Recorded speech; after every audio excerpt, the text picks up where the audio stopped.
Good afternoon, ladies and gentlemen. My name is David Myers, and this is Can't Impeach the Peach.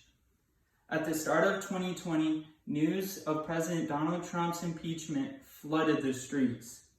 A multiple-year crusade brought up by partisan leaders and House Democrats attempted to impeach a president of crimes he was eventually acquitted for.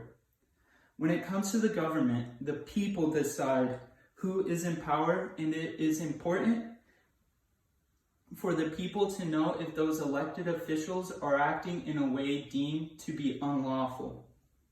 Through the system of impeachment, the elected officials must abide by the laws set in place by their government or risk being removed from office. Now you might be asking yourself, David, why should I be listening to you? You're just a college student. I don't care what you have to say. Well, you are right. I am just a college student. I don't have a fancy law degree, or I'm not a journalist for a prestigious news media, but I am passionate about government processes and eager to share my newly gained knowledge to like-minded individuals who are also interested in learning about government processes and especially the impeachment process.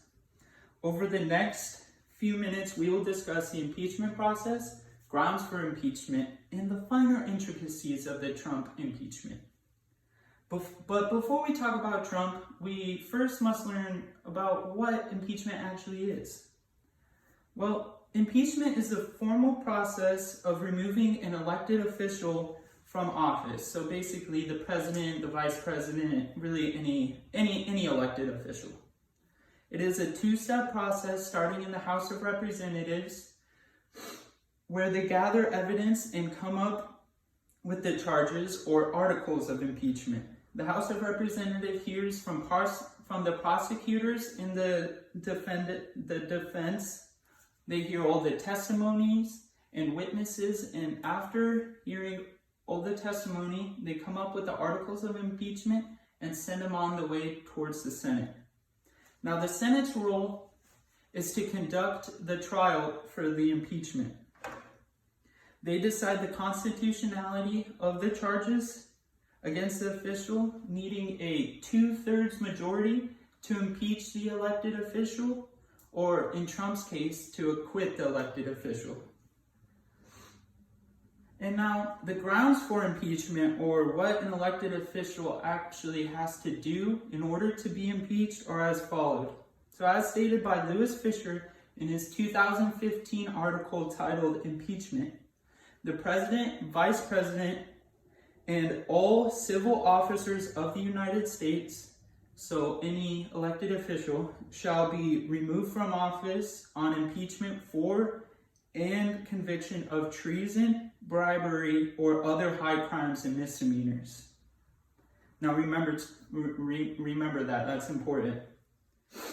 Now, as you know a little bit more about impeachment, it is time to talk about Trump's impeachment. So, as we know, the impeachment, it started in the House of Representatives, where they developed the two articles of impeachment. The first article being abuse of power. So as stated in the first session of the 116th Congress in 2019, in his conduct of the president, in his conduct of the office of President of the United States, Donald John Trump has abused the powers of the presidency. Accused Trump for abusing the power granted to him for personal and political gain. Basically, they accused Trump for meddling in the 2020 elections. He apparently investigated into political rival Joe Biden and withheld nearly $500 in military aid to Ukraine so they would investigate political rival Joe Biden. And the second article of impeachment is obstruction of Congress. As stated in the first session of the 116th Congress in 2019, in his conduct of the office of the President of the United States, Donald John Trump has directed the unprecedented, categorical, an indiscriminate defiance of subpoenas issued by the House of Representatives pursuant to its sole power of impeachment. Now, I know that may sound like a lot, but basically, they accused President Trump of unlawfully avoiding subpoenas and directing others to do the same. Now, if you don't know what a subpoena is, it's basically a court-ordered mandate that you have to follow. So, now that the articles of impeachment have been covered, we now move to the Senate's role in the impeachment trial. As you know, the Senate, they conduct the trial of this impeachment process. They judge the constitutionality of the House of Representatives' findings and either remove the elected official out of office or, in Trump's case, acquit the elected official of all charges. As I discussed earlier, to be impeached, the elected official must be accused of bribery, treason, or any other high crimes or misdemeanors. The Senate found that not enough information was provided to convict the president of any of the charges brought up by the House of Representatives. According to Senator Ted Cruz, as stated by Jennifer Habercorn in her 2020 article titled "President Trump Acquitted," House managers failed to provide their case, and for that reason, the Senate rightfully acquitted President Trump. Now, after years of building a case against the president, hearing testimony after testimony, fact after fact, what did it get us?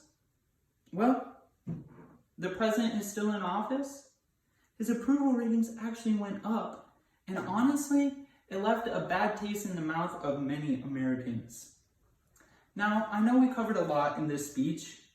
We learned about the impeachment process, how it works, the grounds for impeachment, and the intricacies of Trump's impeachment. Whether or not you believe the president should have been impeached, it is still important to know how the process works and the reason why President Trump was eventually acquitted. Thank you very much and have a great rest of your day.